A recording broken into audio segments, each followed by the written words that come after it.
também. Inclusive, eu gostaria de propor, doutor Guilherme, que nós criássemos uma lista, ou um grupo eletrônico, não sei, para que nós, de todas as comissões, de todas as subseccionais, saibamos qual existe, em qual subseccional, quais são as pessoas que nós podemos contatar, porque problemas similares acontecerão com nós todos. Dou conhecimento aos colegas, então, da criação da CDTI, no âmbito da seccional do Rio de Janeiro, ela recém-instalada, e nós estamos trabalhando agora, inicialmente, na capacitação dos advogados para o que nós chamamos de inclusão digital, para que eles saibam, ou tenham condições intelectuais de, pelo menos, saber o que é o processo eletrônico, como faz. Já temos várias cursos já programados. Nós já trabalhamos esses problemas que o colega do Rio Grande do Norte está colocando, antes mesmo da existência da comissão, o doutor Guilherme, subprocurador da OAB, também sabe disso, nós trabalhamos reativamente. O que nós estamos tentando agora no Rio, no que diz respeito ao Tribunal de Justiça, é trabalhar proativamente, sentar junto com o tribunal, para pelo menos tentar diminuir o índice de problema. E estamos conseguindo, ou esperamos que nós consigamos isso agora, na questão do credenciamento dos advogados, nós conseguimos fazer um convênio com o Tribunal de Justiça, a partir do momento que nós seremos, então, quem daremos, nós, o OAB, a senha. A ordem, então, o cadastro seria feito pela ordem? Sim. Nós teremos uma senha master, né? O termo de credenciamento está sendo elaborado nesse TJ, no caso, né? No TJ, do Rio de Janeiro. Existem outros pontos da regulamentação que já está em vigor, que nós pretendemos também ir contra, por isso que nós perguntamos ao CNJ hoje qual era o prazo do grupo de trabalho acerca do princípio da publicidade, porque nós não sabemos se nós vamos esperar o CNJ editar a resolução, ou já vamos buscar a defesa, então, dos nossos interesses, porque para a regulamentação do TJ, eles entendem, a regulamentação está no sentido de que terá que ser feito um requerimento específico ao juiz do feito, que decidirá, sem nenhum critério pré-estabelecido, se o advogado ou a parte que quer ter acesso vai poder ter acesso ou não. Isso ficará exclusivamente ao alvitre do julgador, né? E eu gostaria, então, de passar rapidinho a palavra para o Guilherme, para dizer o que os outros iniciativas da OAB. Boa tarde, sou Guilherme Pérez, sou procurador-geral da OAB do Rio e vice-presidente da recém-formada Comissão de TI. Além disso, vice-presidente da Comissão de Processo Civil. E, apesar de tantos vices, não sou vascaíno, deixo claro, viu? Sou flamenguista. Bom, pelo menos nisso eu não sou vice. Com meus pêsames. É verdade. Mas, historicamente, nem tanto. Vamos lá. Bom, como disse a doutora Ana Amélia, a gente criou essa comissão há pouco tempo, né, mas a Ordem já vinha trabalhando algumas medidas em relação à informatização do judiciário. Desde o início da gestão atual, da gestão passada, né, que foi reeleita, a gente já vem modernizando as salas dos advogados, pelo menos, que era uma coisa muito gritante, assim, computadores muito antigos, máquina de escrever ainda, foi o chamado projeto OAB século XXI. Né? E, no ano passado, fomos tomados totalmente de surpresa pelo anúncio, lá por outubro, né, de que a Justiça Federal, Seção Judiciária do Rio de Janeiro, logo na volta do recesso, em janeiro, ia tornar o peticionamento eletrônico obrigatório e via única e exclusiva. E aí tivemos que começar uma campanha muito intensa, muito concentrada, que a gente chamou de campanha FIC Digital, porque tinha um nome parecido com uma outra campanha que a gente já tinha feito, aproveitou a identidade, e que tem como pilares capacitar o advogado, tanto em termos de equipamento, quanto em termos intelectuais. Então, vários cursos foram feitos tanto na seccional, estão sendo feitos agora no interior, né, e convênios para que o advogado possa comprar os equipamentos por um preço melhor do que o de mercado, acoplado a financiamentos a custo baixo, isso tudo. Né? E, além disso, detalhando só mais um pouquinho essa questão da situação do processo eletrônico no Rio de Janeiro, da Justiça Federal a gente conseguiu refrear. O CNJ decidiu que a Justiça Federal do Rio de Janeiro só poderia tornar obrigatório o peticionamento eletrônico quando disponibilizasse equipamento suficiente para uso dos advogados.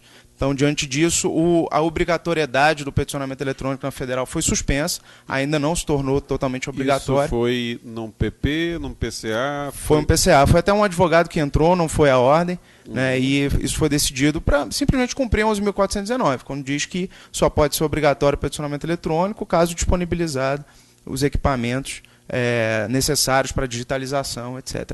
E a Federal do Rio optou... depois compartilhar o número desse acordo. Tá, eu passo acho que sim. essa situação vai ser recorrente. Eu acho que no final eu passo. Uma das propostas que foi feita agora pela colega, Ana Amélia, é de criação realmente de um grupo de discussão. Nós vamos pegar parte das informações da inscrição, mas também então uma funcionária do Conselho está coletando, acho que está circulando a lista dos e-mails, para que a gente possa alcançar essa finalidade. Mas peço que o colega, assim que seja criada essa ferramenta, disponibilize os seus demais colegas, porque isso pode ser enfrentado, pode ocorrer em outros estados. Está acontecendo em outros estados, talvez. Sem dúvida, eu passo sim assim que tiver criado o grupo.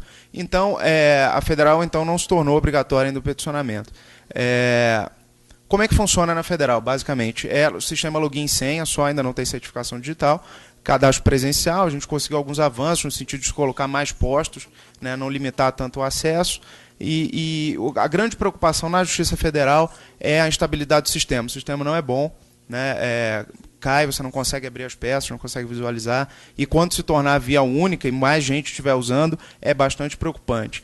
E o sistema que a Federal adotou para suprir essa decisão do CNJ é a de digitalizar a peça para o advogado, para cumprir essa decisão. Então, se o advogado quiser levar a petição impressa, ele vai poder, vai ser digitalizada na frente dele e vai ser devolvida via física ainda na presença dele. Ele não vai precisar mais levar pelo menos a cópia.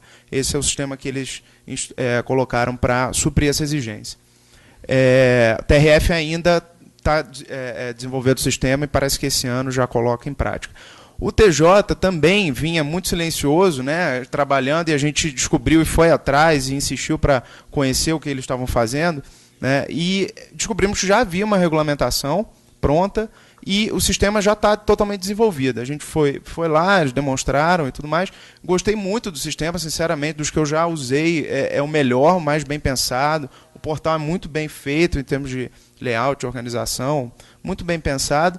E nos preocupa, claro, quando ele entrar efetivamente em vigor, se o sistema vai aguentar, essa coisa toda, mas pareceu muito bom. O que nos preocupou de imediato foi questão de prerrogativas, acesso aos autos virtuais, por essa regulamentação do TJ. Como é que funciona? O advogado que tem acesso ao sistema... antes disso, o sistema é um pouco diferente, tá, do normal, que eles vão fazer no TJ. Para o acesso ao sistema e visualização de processos, intimação, porque já vai entrar direto com intimação eletrônica também. Tá?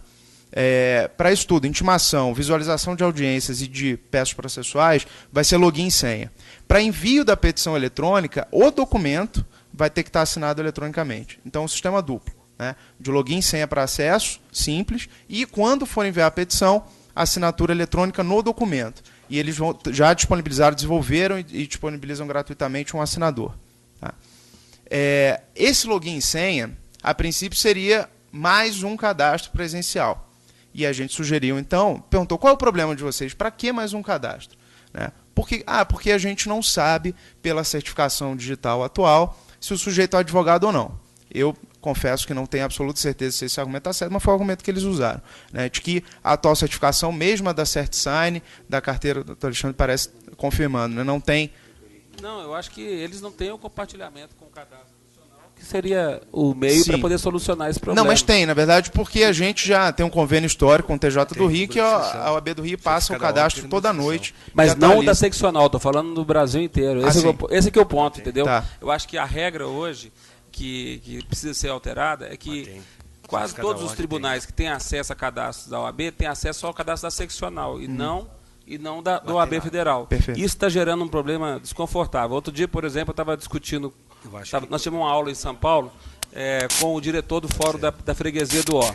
Então ele estava me contando um caso seguinte, um advogado de Florianópolis, ele estava precisando fazer um peticionamento no Fórum da Freguesia. Não tinha cadastro como suplementar, porque era só um processo que tinha em São Paulo. foi a única solução que ele tinha? Era de mandar a petição via SEDEX para o diretor do fórum protocolar.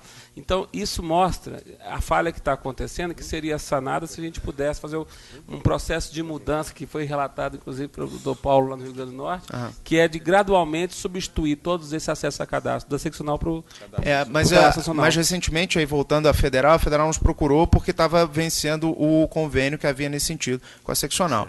O convênio era antigo, nós dissemos, olha, esse convênio não devia ter sido feito só com a seccional, até por conta do provimento 103. Aí procuramos o Conselho Federal, aí soubemos da existência de um convênio com o CNJ, ao qual bastaria que o tribunal aderisse, passamos isso para a Federal, aí fizeram os contatos e retornaram para nós dizendo, olha, não dá. O sistema nosso, com o do Conselho Federal e com o do CNJ, demoraria muito para adaptar e teria um custo muito alto, então a gente prefere continuar com vocês. Então a solução foi fazer um convênio com o Conselho Federal como interveniente, mas continuando com a transmissão dos dados da OAB Rio para a Federal, porque tecnicamente não foi possível.